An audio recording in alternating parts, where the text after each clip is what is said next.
नमस्कार दोस्तों, आज एक बहुत ही रोचक न्यूज़ पे बात करेंगे। उम्मीद है ये शायद चर्चा या बात आपने सुन भी ली हो, क्योंकि भारत में होने जा रहा है देश का पहला एकल विवाह यानी सोलोगैमी। इससे जुड़ी हुई बहुत सारी न्यूज़ ऑलरेडी पब्लिश हुई हैं विभिन्न न्यूज़पेपरों में, जो आपने देखी होंगी। और इसके से आपको एक नई तरह की, चूंकि ये न्यूज़ है, नई खबर है, तो निश्चित तौर पर आपको इसके बारे में जानकारी आवश्यक है।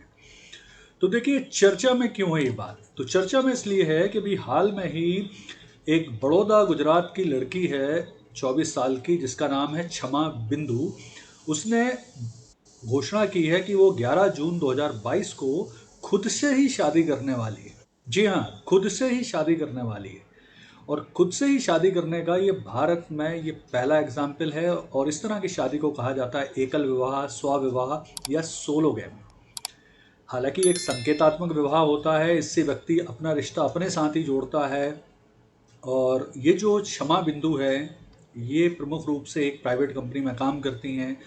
और उन्होंने काफ़ी रिसर्च किया इसके बारे में, क्योंकि वो शादी करना नहीं चाह रही थी। तो इन्होंने और रिसर्च किया इसके बारे में कि और क्या कर सकते हैं। तो उनको रिसर्च के दौरान पता चला कि विदेशों में इस तरह से सोलोगैमी होती है।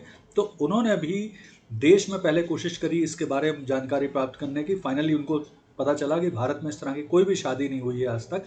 तो फिर वो उन्होंने 11 जून को देश की पहली सोलोगैमी यानी एकल विवाह, आत्म विवाह, स्वविवाह करने की घोषणा की।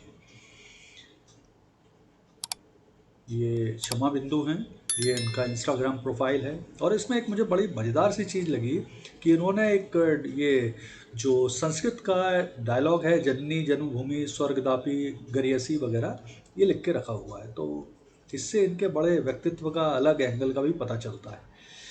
चलिए, तो बात करते हैं कि भारत का जो पहला एकल विवाह या स्वविवाह या सोलोगैमी है, इसका मायने क्या है। तो पहले इस एंगल को क्षमा बिंदु के हिसाब से समझने की कोशिश करते हैं।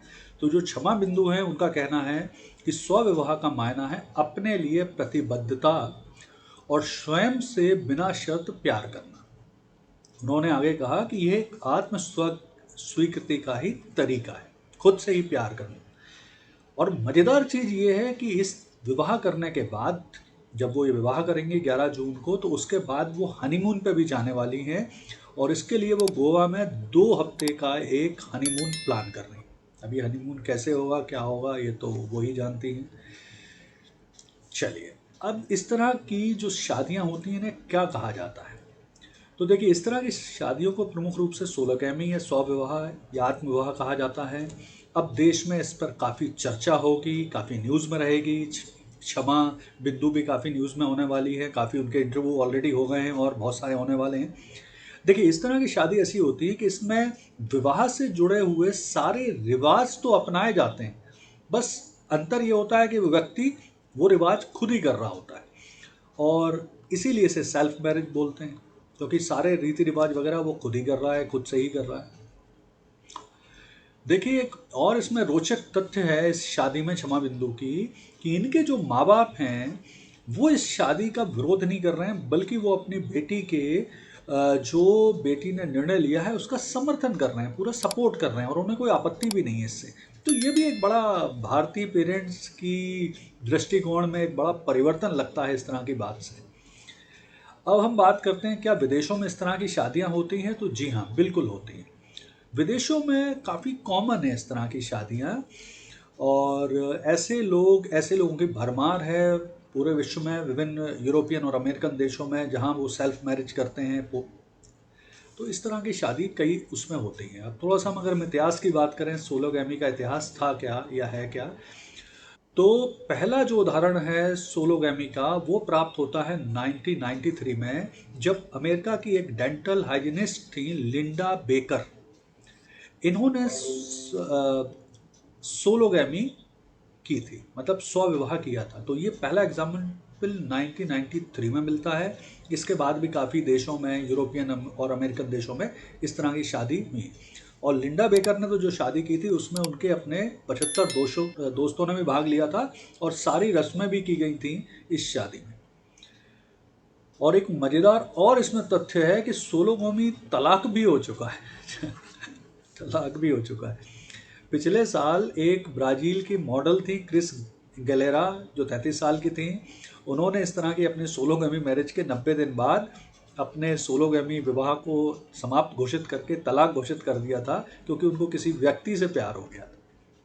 चलिए, तो इस तरह के विवाह का देखिए चलन बढ़ रहा है। 21वीं सदी में लोग जिम्मेदारियों से बचना चाहते हैं, जिम्मेदारी लेना नहीं चाहते हैं, क्योंकि कैरियर से जुड़ी बहुत सारी समस्याएं रहती हैं, उनमें बहुत टाइम लगता है। फिर लोग अब बच्चे भी नहीं चाह रहे हैं, तो कई तरह की जो साइकोलॉजिकल प्रॉब्लम है जिसके चलते इस तरह के विवाह का ट्रेंड बढ़ रहा है। और यहाँ तक कि यूरोप की कुछ travel agency self marriage package भी ऑफर करते हैं। जिस तरह से हनीमून पैकेज दिए जाते हैं, उस तरह से सेल्फ मैरिज पैकेज भी अब कई यूरोपियन कंपनियां ऑफर करने लगी।